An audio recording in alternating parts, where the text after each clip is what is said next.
Bonjour les joueurs sociaux. Aujourd'hui, petit unboxing un peu particulier. On va découvrir ensemble des éléments d'un prototype de jeu. La particularité qui est supplémentaire qu'il y a, peu de gens le savent parmi vous, j'imagine, il s'agit de mon prototype de jeu que je développe depuis beaucoup d'années à temps perdu. Alors, je suis tout excité parce que c'est la première fois que je vais avoir une version avec un niveau d'impression professionnel, puis des illustrations sur mon prototype de jeu. Ça veut être le premier prototype que je vais faire tester en public. Alors, je le partage avec vous. Donc, voici, j'ai une petite boîte. Donc, format standard de boîte. Tout livré, tout emballé. Alors, on ouvre ça. Ce qu'il faut savoir, c'est qu'il n'y a pas, dans cette livraison-là, il n'y a pas 100% des éléments de jeu. À terme, j'aimerais que les joueurs aient les figurines miniatures pour représenter leur personnage. Même chose pour les boss de scénario. J'ai pas de talent de splitter 3D. J'ai rien trouvé qui avait un rendu qui répondait à mes attentes. Alors, j'ai designé en 3D quelque chose de simple pour pouvoir tester, mais qui avait quand même permis de donner une bonne idée. Puis, pour ça, j'ai des compteurs qui sont pas ajoutés là-dessus. Donc, principalement, c'est plateau de jeu et cartes qu'on va retrouver dans la boîte. Donc, ça vient livré avec du carton pour éviter que ça soit endommagé.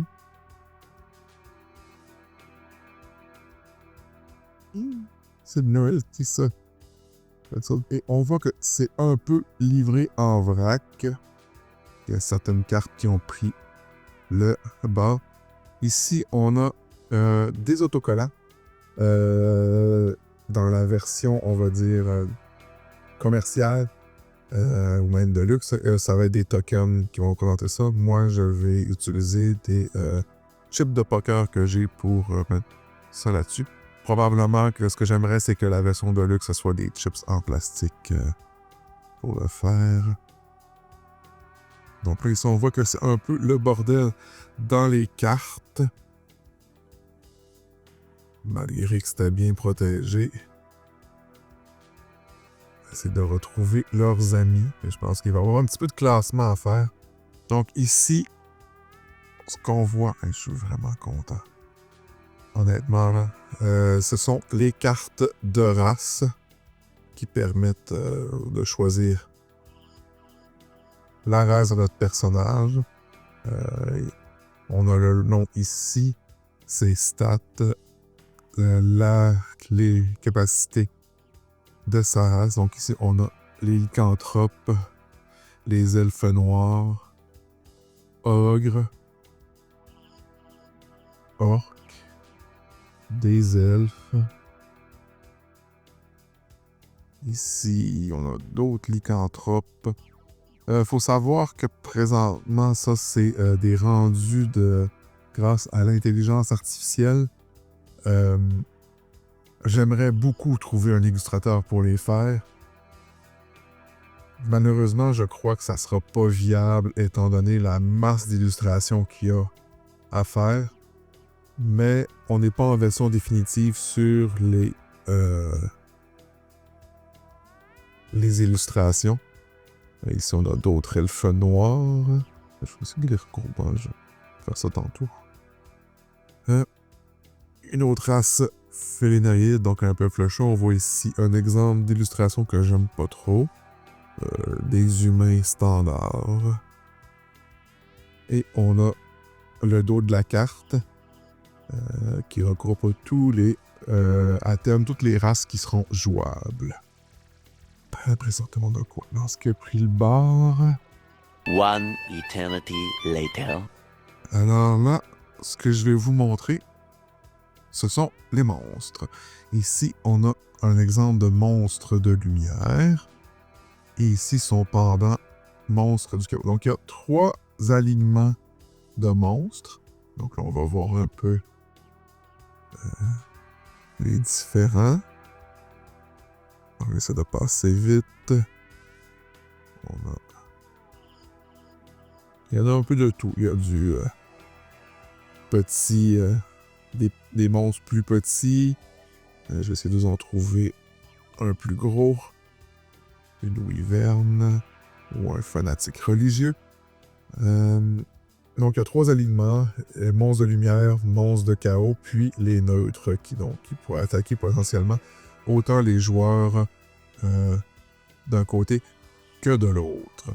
Ici, on voit en haut le niveau du monstre, la quantité d'espace monstre qui remplit, son nombre de points de victoire, de points d'expérience qu'il donne s'il est abattu, et le nombre de cartes trésors qu'il va donner au tirage. En bas, on a ses stats, donc déplacement, à quelle distance il repère ses ennemis, son niveau de points de vie, des capacités spéciales comme de l'armure, des points d'esquive, le nombre de dés d'attaque qu'il utilise.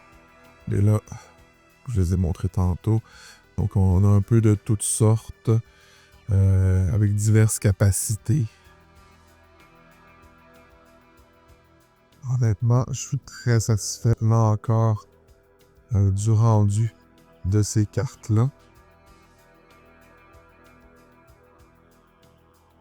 Pour autant que, malgré tout, ça reste quand même visible. Ici, on a un autre paquet de monstres.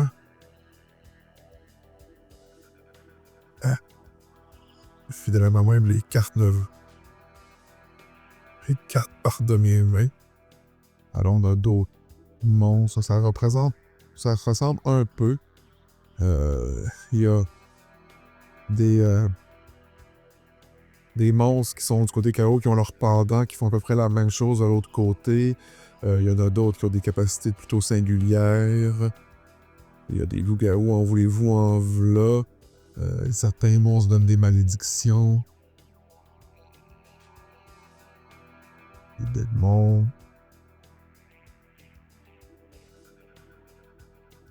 Des anges. Créatures plus féroces encore. Des troupes des troupes du chaos, des démons. Des élémentaires. Voilà. Et je vais vous montrer le dos de ces cartes-là. Donc là, ici, c'est un petit montage qu'on retrouve principalement des élémentaires avec des dragons. Donc le but, c'était juste de montrer certains des monstres du jeu, des aides de jeu.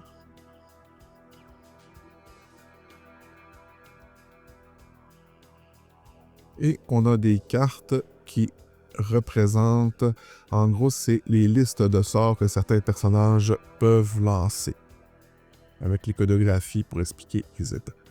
Et je me suis gratté un peu. Il y a certains monstres qui ont eu le droit à un traitement de faveur. Je vais me regarder la soupe. Les plus gros monstres de mon jeu. Je me suis gâté. Je les ai fait faire foiled.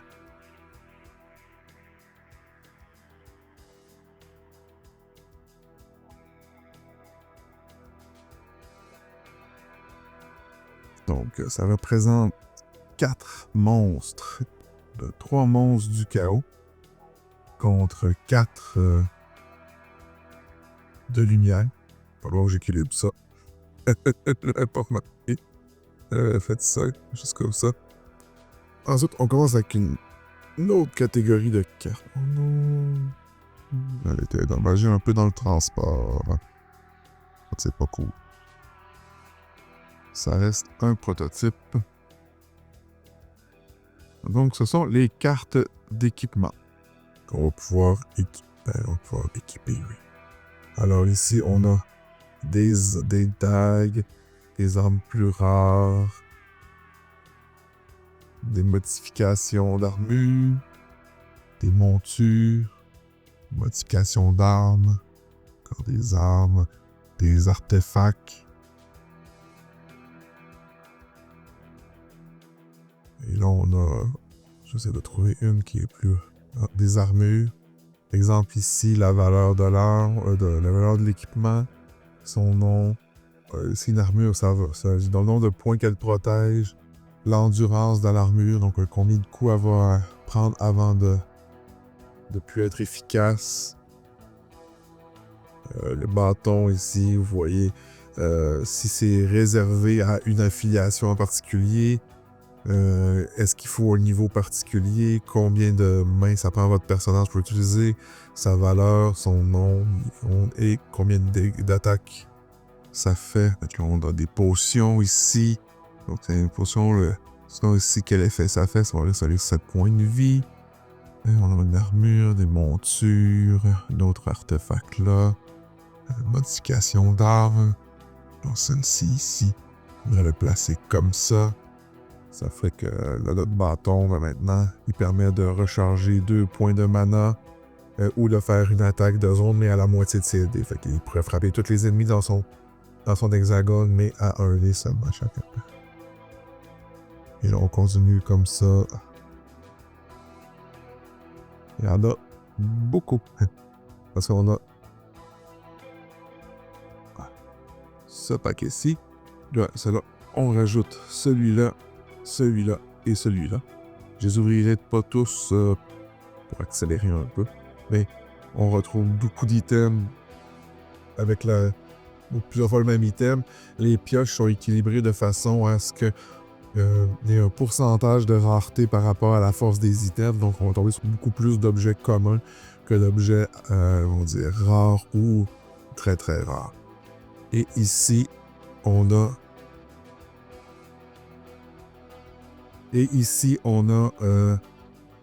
le dos de la carte qui représente chaque catégorie d'items excluant la monture qu'on peut avoir dans la pioche.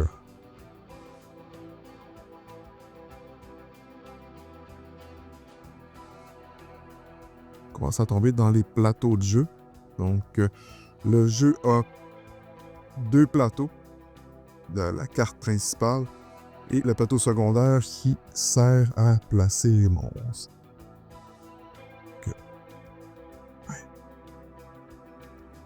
Ici, on a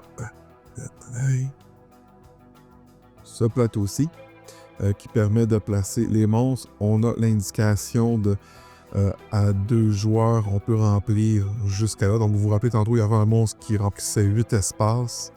Donc, ça veut dire que dès qu'il arrive en jeu, si on est à 2 joueurs, il n'y a plus d'autres monstres qui vont apparaître. Si on tombe sur des monstres qui prennent juste un espace, il peut en avoir jusqu'à 4. Là, ici, on a le côté pour quand les joueurs sont séparés en 2 équipes. Et de l'autre côté, on a quand tous les joueurs sont dans la même équipe. Donc, si on joue jusqu'à 8, on peut avoir jusqu'à 12 espaces de monstres.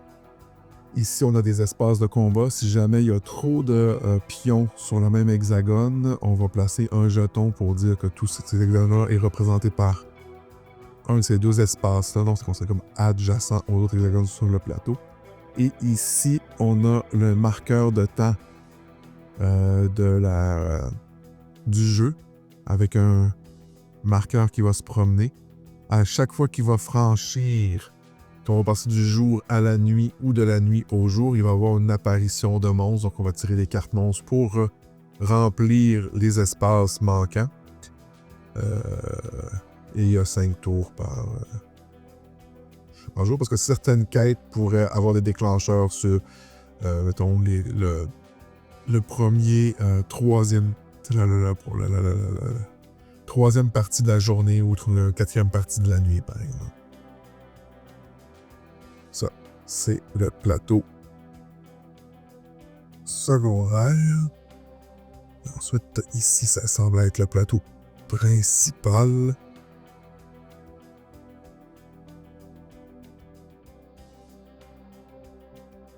C'est un 6 panneaux.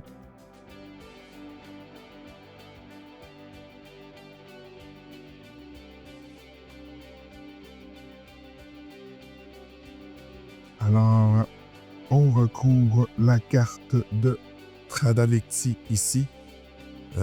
Chaque hexagone peut virtuellement recueillir autant de monstres et de joueurs qu'on veut. Il y a différentes zones. Le milieu, c'est les plaines de la capitale. Donc, on a la capitale au milieu, qui est considérée comme une unique grande ville. Et on a des tours, des armureries, un grenier, une foire, qui sont représentés par ça. Donc, c'est tous des lieux qui peuvent avoir une importance stratégique où on va pouvoir aller au marché. Ça c'est clôturé par une chaîne de montagnes, donc c'est une plaine intérieure. Et à l'extérieur, on retrouve différentes zones. Donc ici, on a une genre de plaine et une forêt ici, qui est la forêt de l'infini, donc qui sépare le village de Galade, qui est la patrie des elfes, Dragonard, la patrie des dragons, le tombeau du tigre, qui est un mausolée. Après ça, une forêt d'hiver. Ici, c'est une plaine rocailleuse où il y a la mine de Mink, qui est place des nains. Ici, c'est des zones de champs cultivables. Là, on a des marais et ici, une forêt morte. Ici, on retrouve principalement les orques, les ogres et les gobelins. Et ici, les elfes noirs. Et on a d'autres régions ici là, qui peuvent être utiles pour certaines quêtes et certains quêtes secondaires aussi. On voit que la rivière, il y a certains ponts. On n'est pas obligé de prendre le pont pour traverser, mais traverser des éléments, donc traverser les chaînes de montagne ou les rivières sans pont, va amener la nécessité de lancer un test. Après ça, ici, on voit le marché. Donc, ça permet de placer les cartes dessus. Ce que ça dit, c'est que si je vais dans une tour pour acheter quelque chose, j'ai juste accès à la première arme, parce qu'il y a le marchand de la tour a accès à moins de choses. Le village, ça me permet d'avoir les deux. L'armurerie jusqu'ici, la foire. Et si j'achète à la capitale, ben, j'ai accès à tout ça. Donc ça, c'est le plateau. Ça, c'est toujours prendre le coup de le fermer aussi.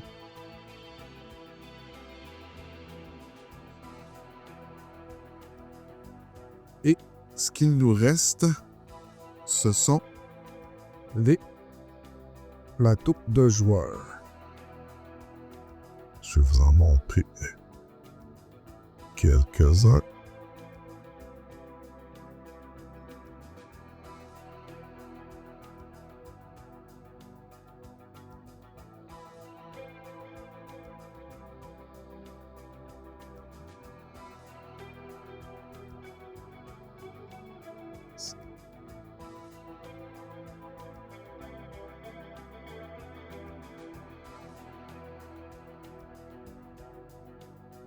J'espère que j'ai pas trop fait d'air à ma commande.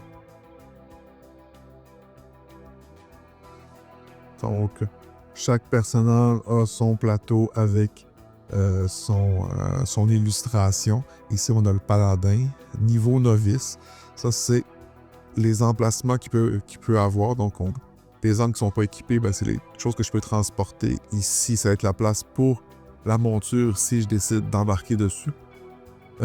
Ici, c'est l'endroit où je vais mettre la carte de race avec les indications de quelle race peut le faire. Donc, le E pour le elfe. Ici, on voit que mon F bleu majuscule n'est pas là, donc je ne pourrais pas être un paladin félinoïde. Et on a les stats du personnage. Si on voit, je mets la carte de race. On voit ici son déplacement, sa motivation de points de vie. Si j'avais un bonus de combat. Donc, ça permet d'ajouter les stats du personnage et de la race ensemble. Ici, c'est pour l'armure. Et tous les personnages sont recto verso. Alors ici, on a le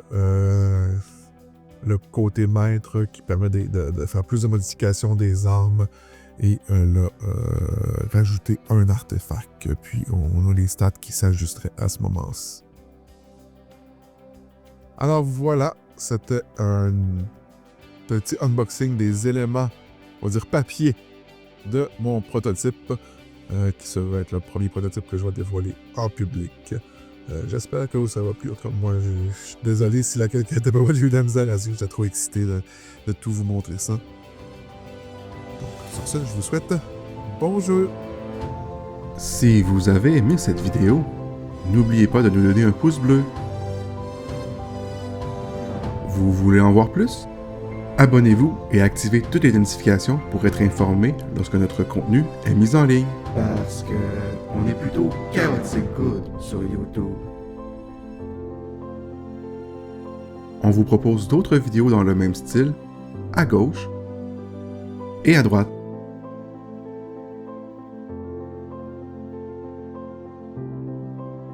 Et comme vous aimez les jeux de société, venez vous asseoir à notre table pour vivre des parties en temps réel et interagir avec nous sur Twitch TV.